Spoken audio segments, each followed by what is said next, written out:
हज़रत अबू हुरैरा से रिवायत है कि हुज़ूर सल्लल्लाहु अलैहि वसल्लम ने फरमाया, अल्लाह ताला इरशाद फरमाते हैं, जिस मोमिन बंदे से मैं उसकी दुनिया की अजीज तरीन चीज ले लेता हूँ,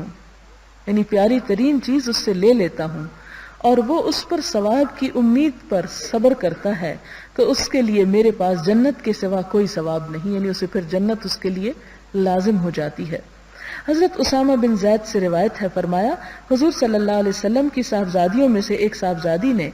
आपको बुलवा भेजा और आपको इत्तला दी कि उनका बच्चा या फरमाया बेटा करीबुल मौत है।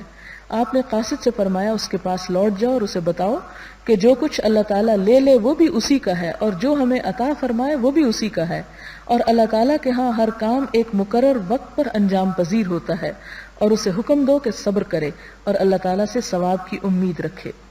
यानी आप खुद नहीं गए बल्कि मैसेज भिजवाया और सब्र की तलकीन की।